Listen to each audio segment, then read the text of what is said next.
Eternal Wedding Collections by Chungat Jewelry. ഇതെല്ലാം എന്റെ കല്യാണത്തിന് വാങ്ങിയതാ. വാവ്, ഇതെവിടുന്നാ? MV Chacko Gold and Diamonds Angamaly. ശക്തമായ മഴയെ തുടർന്ന് ഒക്കൽ ഗവൺമെന്റ് LP സ്കൂൾ മതിലിന്റെ ഒരു ഭാഗം തകർന്നു വീണു.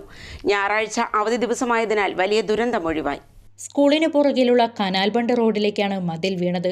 കഴിഞ്ഞ രാത്രിയിലാണ് സംഭവം ഉണ്ടായത്. ഈ സ്കൂളിലേക്കും തൊട്ടടുത്തുള്ള ഹയർ സെക്കൻഡറി സ്കൂളിലേക്കും BEd കോളേജിലേക്കും കുട്ടികൾ പോകുന്ന റോഡാണിത്. ജലസേചനത്തിനുള്ള കനാലിലും ചെങ്കല്ല് വീണ് നീരൊഴുക്ക് തടസ്സപ്പെട്ടിട്ടുണ്ടെന്ന് ഇവിടുത്തുകാർ പറയുന്നു. സ്കൂളിന്റെ മറ്റു വശങ്ങളിലും ജീർണിച്ച നിലയിൽ മതിലുണ്ട്. ചെങ്കല്ലുപയോഗിച്ച് നിർമ്മിച്ച മതിൽ മഴയിൽ കുതിർന്ന് തകർന്നു വീഴുകയായിരുന്നു. മതിൽ പുതുക്കി പണിയണമെന്ന് നാട്ടുകാർ പലതവണ ആവശ്യപ്പെട്ടിട്ടും വർഷങ്ങൾ പഴക്കമുള്ള മതിൽ പുനർനിർമ്മിക്കാൻ അധികൃതരോ ഗ്രാമപഞ്ചായത്തോ തയ്യാറായില്ലെന്ന് ഒക്കൽ പൗരസമിതി പ്രസിഡന്റ് KD വർഗീസ് പറഞ്ഞു. നമ്മുടെ ഒക്കലിൽ സ്ഥിതി ചെയ്യുന്ന, ഒക്കലിലെല്ലാം വിദ്യാഭ്യാസ ആവശ്യത്തിന് വേണ്ടി സാധാരണക്കാർ ആശ്രയിക്കുന്ന ഒക്കൽ ഗവൺമെൻറ് LP സ്കൂൾ, അത് പഞ്ചായത്തിൻ്റെ, ഒക്കൽ ഗ്രാമപഞ്ചായത്തിൻ്റെ അഡ്മിനിസ്ട്രേറ്റീവ് ജൂറിസ്ഡിക്ഷന് കീഴിൽ വരുന്ന ഈ LP സ്കൂളിൻ്റെ ഇന്നത്തെ ബാക്ക് സൈഡിലെ പുറകുവശത്തായിട്ട് നിൽക്കുന്ന മതിൽ ഇന്ന് ഇടിഞ്ഞു വീഴുകയാണ് ഉണ്ടായത്. ആ ഇടിഞ്ഞു വീഴുന്നത് ഇന്ന് ഞായറാഴ്ച ആയതുകൊണ്ട് നമുക്ക് വലിയൊരു അപകടം, വിദ്യാർത്ഥികളൊന്നും പോകാത്തത് കൊണ്ട് വലിയൊരു അപകടം അതിൽ നിന്ന് ഒഴിവാക്കപ്പെട്ടു. പക്ഷേ അത് മറ്റൊരു പ്രവൃത്തി ദിനത്തിലായിരുന്നെങ്കിൽ സംഭവിക്കാവുന്ന കാര്യങ്ങൾ നമുക്ക് ഊഹിച്ചെടുക്കാവുന്നുള്ളൂ. ഈ ഒരു അവഗണന മാത്രമല്ല സ്കൂളിനോട് പഞ്ചായത്ത് ചെയ്യുന്നത്. പലതരത്തിൽ ഇന്നിപ്പോൾ നമുക്കറിയാം, ഈ വിഷ്വൽസിൽ കാണുന്ന പോലെ നമുക്ക് നമ്മളുടെ LP സ്കൂളിനകത്തുള്ള ഒട്ടനവധി പ്രശ്നങ്ങൾ ഈ പഞ്ചായത്ത് ഭരണസമിതി അവഗണന മൂലം ഉണ്ടായിട്ടുണ്ട്.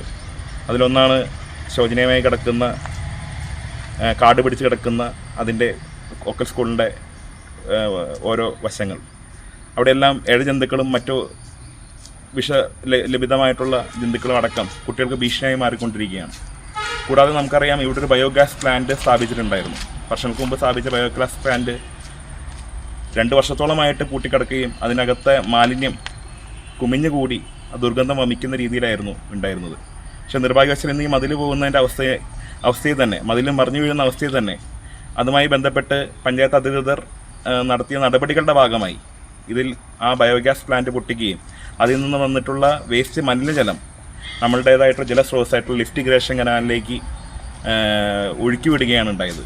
അപ്പോൾ ഇത്തരത്തിലുള്ള നിരുത്തരവാദപരമായിട്ടുള്ള നടപടികളാണ് ഈ സ്കൂളിനെ നയിക്കുന്ന ഒക്കൽ പഞ്ചായത്ത്, UDF ഭരണസമിതി ഭരിക്കുന്ന ഒക്കൽ പഞ്ചായത്ത് ചെയ്തുകൊണ്ടിരിക്കുന്നത്. ഇത്തരത്തിലുള്ള കാര്യങ്ങൾ തീർത്തും അവഗണിക്കേണ്ടതാണ്. നമ്മുടെ സമൂഹത്തിൻ്റെ ഏറ്റവും പ്രധാനപ്പെട്ട വിദ്യാഭ്യാസ സ്ഥാപനമായ ഗവൺമെൻറ് LP സ്കൂളിലെ നല്ല രീതിക്ക് നടത്തിക്കൊണ്ടുവരാൻ ഈ ഭരണസമിതി തയ്യാറാകണം. അതില്ലാത്ത പക്ഷം നമ്മളുടെ പൊതുസംഘടനകളും മറ്റ് സംഘടനകളെല്ലാവരും, അതായത് സാമൂഹ്യ സംഘടനകളെല്ലാവരും ചേർന്ന് ഇതിനു വേണ്ടിയിട്ടുള്ള നടപടികൾ, ഇതിനെതിരായിട്ടുള്ള സമരപരിപാടികളിലേക്ക് കടക്കുമെന്ന് നമ്മൾ ആഹ്വാനം ചെയ്യാണ്. അങ്കമാലിയുടെ ഹൃദയഭാഗത്ത് 100-ൽ-പരം പ്രമുഖ ബ്രാൻഡുകളുടെ ഏറ്റവും വലിയ ഫാമിലി ഇന്നർവെയർ ഷോറൂം ജീവ inner world, CVR trade centre, behind Chungath jewellery, Angamaly.